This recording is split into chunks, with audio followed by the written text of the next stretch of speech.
Hello guys! Today we're finally discovering how similar are Finnish and Estonian. Actually got so many recommendations to check out a similar video. There was another one that people told me to check out, but come on. I love so much this channel, Lang Focus, so I mean, if we get at least 100 likes, I'm gonna check out the other video where people is gonna be speaking the language and other people is gonna try to understand it. Now I want to learn the semantics. Is that how you call it? Yeah, the linguistic characteristics. So yeah, let's check it out. Brought to you by Innovative Language, the creators of Finnish Pod 101. Click the link in the description to check out their huge collection of audio and video lessons for students of all levels. Hello everyone, welcome to the Lang Focus channel, and my name is Paul. Today we're going to compare two languages that are closely related to each other and similar in many ways, but also quite different from each other with limited mutual intelligibility. I'm talking about... Actually, the application that I'm using right now to learn Finnish was developed by Estonian polyglots. So yeah, I think it would be pretty accurate, their Finnish level. Two non-Indo-European languages of Northern Europe, Finnish and Estonian. Finnish and Estonian are both members of the Finnic group of languages, along with Karelian, Ludic, Veps, Ingrian, Votic, and Livonian. Their most recent common ancestor language was late Proto-Finnic, around 2,000 years ago. Finnic is a branch of the Uralic language family, so they are both more distantly related to Hungarian as well. Since Finnish and Estonian have been developing in different directions for 2,000 years, they are now fairly different, with Estonian being much more innovative, while Finnish is more conservative. In other words, Estonian has changed more. They're not mutually intelligible for the most part, aside from basic general vocabulary. Estonian speakers generally understand Finnish better than Finnish speakers understand Estonian because of exposure to Finnish media, though I understand that this is much less the case among the young generations today. Let's look at a few common phrases in either language and see what's similar and what's different about them. Hello, in Finnish, Hey. Oh, hey. and in Estonian, Tere, or tervist. this word literally means But I mean, tervist. In Finnish, you can also say terve. So why did you use a? health. Doesn't make The any T sense. here is a partitive case inflection. Partitive is the case used for direct objects when they are partial objects rather than complete ones. Tere, Is a contraction of, tervist. but Finnish also has the formal word Terve.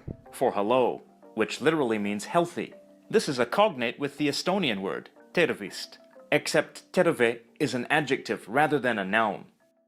Okay. In Estonian, Tere, is used with many greetings, while in Finnish, Hyvää. is used. Hyvä. Estonian has a cognate of this word. hea. They both mean good. Good morning. In Finnish, Hyvää huomenta. this noun is in the partitive case and is a literary word for morning in Finnish. In Estonian, Tere hommikust. here you can see Wow, that these so two words are different. cognates and both come from Proto-Finnic, homen.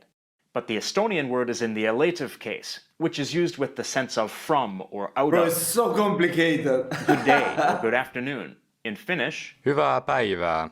and in Estonian. Tere päeväst. Again, here you can see that This these one two is more words are similar. cognates. These cognates reveal an important difference between Finnish and Estonian. Finnish uses vowel harmony, while Estonian no longer uses vowel harmony, except in some archaic expressions. In Finnish, there are three classes of vowels: front vowels, neutral vowels, and back vowels. If a word contains front vowels, it cannot contain back vowels, and vice versa. This also applies to the word's suffixes. Päivää. This is a front vowel, so aside from this neutral vowel, the other vowel is also a front vowel. Päeväst. Here we see a front vowel and a neutral vowel, but there's a back vowel in the suffix. This word doesn't exhibit the same vowel harmony as the Finnish word, but it's worth noting that vowel harmony may be seen in southern Estonian dialects. Good evening in Finnish Hyvää iltaa. and in Estonian. Tere õhtust. Oh, that's In so this case, different. these phrases contain no cognate words. What's your name? In Finnish, Mikä sinun nimesi on? word for word, what your name Sinun. is the genitive inflection of the personal pronoun, Sinä. Sinun also has a short form that is used in informal speech. Sun. Mikä sun nimes on? In Estonian, Mis sinu nimi on? just like in Finnish, similar. Estonian also has a short form of the genitive pronoun. Mis su nimi on? Whether we use the long forms or the short forms, you can see that the Finnish and Estonian sentences are pretty close to each other. One difference is the word for what. Another difference is the form of the word for name. In Finnish, the basic nominative form is Nimi. like in Estonian. But in Finnish, there are special possessive forms of the nominative. When there's a genitive pronoun to show possession, a corresponding possessive suffix is added to the end of the noun. And in this case, it changes the final vowel, though that doesn't always happen. The full suffix, si, is used in formal written Finnish, while a shortened suffix is usually used in spoken Finnish, or the suffix is dropped. Mikä sun nimi on? When the suffix is dropped, it's more like the Estonian sentence. Possessive suffixes disappeared from Estonian in the 17th century. So whereas in Finnish you can say a possessive sentence without the genitive personal pronoun, in Estonian you need it. For example, in the sentences meaning my name is. In Finnish, Nimeni on. here there's no genitive pronoun, but there's a possessive suffix. In Estonian, Minu nimi on? here there's a genitive pronoun, but there's no possessive suffix. Ah, so you always have to say the pronoun, right? Minu, minu. While in Finnish, it's like in Italian, you can just drop it. Okay. Because you have False the friends. possessive one. So far we've seen that some words are different and other words are cognates, while those cognates often have different forms or different inflectional forms. But as with most languages that are closely related to each other, there are also some false friends, cognates that look and sound similar but actually have different meanings. For example, in Finnish, Koristaa. means to decorate. The Estonian word Koristama. means to clean. The core meaning of these words is to make beautiful. So you can see how that developed into both of their present meanings. In Finnish, Maja. means a shelter or a treehouse, and in Estonian Maja. is the House. regular word for house. Wow. The Finnish word Huone. means a room. The Estonian word Huone. means a big building. The Finnish word Hytti. means a cabin, but a cabin on a boat. The Estonian word Hytt. means a hut or a shack. Both of these words are Germanic loanwords, the Finnish one from Swedish and the Estonian one from Old High German. Wow, Old High German. The Finnish word Raamattu. means Bible. Bro, even... The Estonian word Raama. Bro, that's crazy. You even call the Bible in a different way. That is insane. What the hell? I think it's probably the only language in the world that the Bible is translated in such a different way. Raamattu. means book. The word for book in Finnish is Kirja. Kirja. and the word for Bible in Estonian is. Piibel. Bible, yeah, it's more Finnish is similar. much more conservative in its vocabulary, meaning that there have been strong efforts to use Finnish words or coin new words from Finnish roots instead of adopting loan words for modern objects and concepts. For example, in Estonian, the word for telephone is. Telefon. Finnish had the word Telefoni. but replaced it with. Puhelin. Estonian Wow. contains many loanwords, especially from Middle Low German and German. Finnish sticks to its Finnish roots for most of these. The word for kitchen That's pretty cool. in Finnish Keittiö. and in Estonian. Köök. The Finnish word was coined in the 19th century from the word meaning to cook, plus a suffix that forms nouns from verbs. The Estonian word comes from Middle Low German. Where Finnish does use loanwords, they're often from Swedish, as we saw in a previous pair of false friends. Another example is the words for doctor in Finnish, Lääkäri. which comes from Lääkäri. Swedish, and in Estonian, Arst. which comes from Arst. Middle Low German. Grammar. Finnish and Estonian have many grammatical features in common. Both Finnish and Estonian are synthetic languages. That means How difficult it is for a Finnish person to learn Estonian or vice versa? I mean, I'm really interested. Maybe one day when I will learn Finnish, I will try Estonian. that That's meaning pretty can cool. be added to a sentence by adding additional morphemes to a word, rather than adding additional words. Both have a combination of agglutinating and fusional elements. Though Estonian has become somewhat less synthetic with the loss of some inflectional affixes, like the loss of the possessive suffixes we saw before. Another example is that Estonian verbs, in their negative conjugation, have no affixes showing person, making subject pronouns necessary, unlike in Finnish. Neither language has grammatical gender. There are no masculine, feminine, neuter distinctions. Neither language has articles, like the or a in English. For example, in Finnish, Talo. House. means either the house or a house. And also in Estonian, Maja. means either the house or a house. Both Finnish and Estonian have both prepositions and postpositions. What is a Neither postposition? language has a separate future tense. The simple present is also used for the future. For example, these sentences can mean either I study English or I will study English in Finnish Opiskelen englantia. and in Estonian. Ma õpin inglise keelt. But the Estonian sentence actually needs some more context in order to be interpreted as future tense. If you add an adverb of time, like tomorrow, then we'll know it's future tense rather than present tense. Homme õpin inglise keelt. Without that context, the word hakkan could be used to indicate the future. It literally means start, but is used like going to in English. Ma hakkan inglise keelt õppima. Finnish and Estonian have similar case systems. Finnish has 15 cases, while Estonian has 14, though there are 2 others that are sometimes included as well.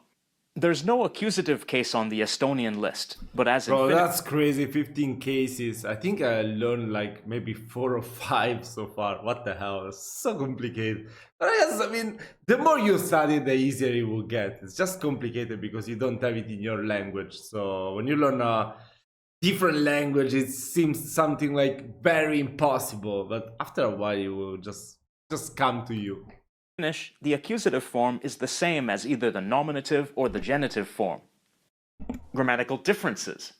The inflections are different between the languages, of course. We saw some examples of that before in verb conjugations and in case inflections. Estonian syntax has some influence from Low German and German. For example, Estonian often uses postpositions, whereas in Finnish, a case would be used. For example, the phrase meaning on the table. In Finnish Pöydällä. and in Estonian. Laua peal. The Finnish noun is in the adessive case, which gives the meaning of on or at. In Estonian, there's a separate word, a postposition, meaning on. In Finnish, subject pronouns are normally left out for the first and second person, except for emphasis, but the third person is required. That's in the written formal language. In casual speech, the pronouns are normally used, though not always. In Estonian, they're more often left out in casual speech. For example, these sentences mean I read a book. First in formal Finnish, Minä luin kirjan. and in informal Finnish, Mä luin kirjan. and in Estonian, with the pronoun Ma lugesin raamatu läbi. and without the pronoun. Lugesin raamatu läbi. While in Finnish, the use of the pronoun depends more on the register, with the pronoun normally dropped in formal written Finnish but included in spoken Finnish, in Estonian, the use of the pronoun doesn't really depend on the register. It's normal to either use or drop the pronoun in both formal written and spoken Estonian.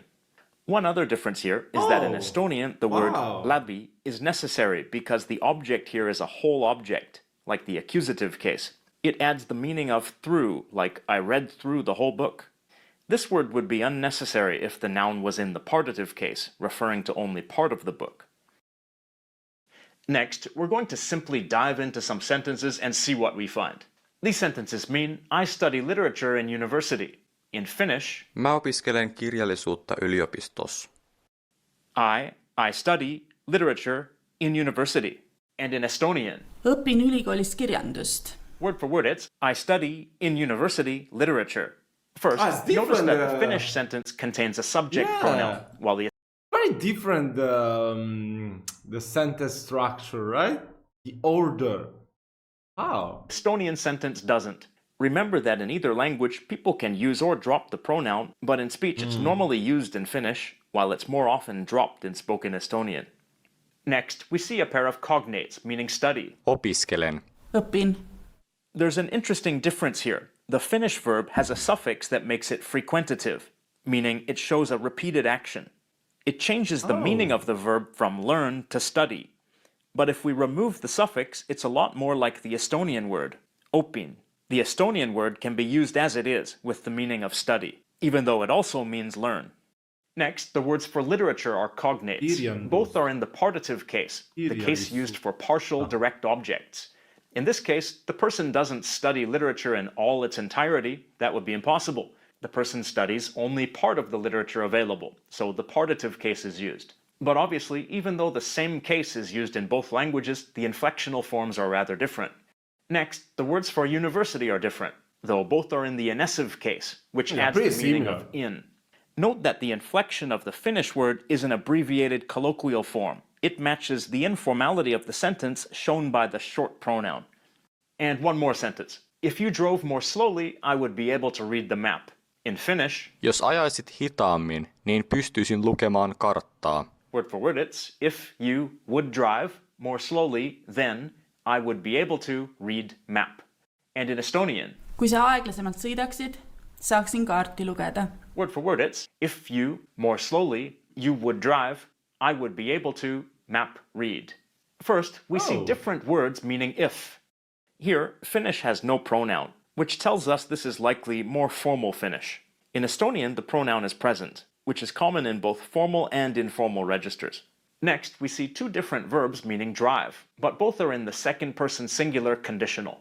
I'm sure you noticed the difference in word order. This is interesting because in Estonian, the verb comes at the end of the if clause. This likely shows the influence of Low German or Old High German. In German and Low German, the conjugated verb comes at the end of subordinate clauses, of which if clauses are one type. If we skip ahead to the second part of this sentence, the main clause, we also see word order that looks Germanic. The auxiliary verb is at the beginning, and the lexical verb comes at the end of the clause. The auxiliary verb is not in second position, as in German or Low German, because the subject pronoun is dropped here. But we did see that word order before in this sentence. Ma hakkan inglise keelt õppima. Here, the conjugated verb is in the second position, and the second verb comes at the end, as in German or Low German. Next, we see two different comparative adverbs meaning more slowly. In Finnish, adverbs are formed by adding sti to the inflecting form of the adjective. Then, to form the comparative adverb, sti is replaced by min. In Estonian, the stem of adverbs is the genitive singular form of the adjective. To that we add the suffix lt. Then to make the adverb comparative, you remove that ending and add malt. Next, in the Finnish sentence, we see nin, meaning then, to show the outcome of a condition. But in Estonian, it's not used. There is a word that can be used, siis, which serves the same function, but the sentence is fine without it. In Finnish, it's better to include the word niin, and the sentence would sound a bit strange without it. Next, we see two different verbs meaning I would be able to. Both are in the first-person singular conditional mood. Next, we have two cognate verbs meaning to read. But these two verbs reveal a grammatical difference between Finnish and Estonian. The Finnish verb is a third active infinitive in the elative case. Finnish has 5 different infinitive forms, and this one is used in verb chains like this.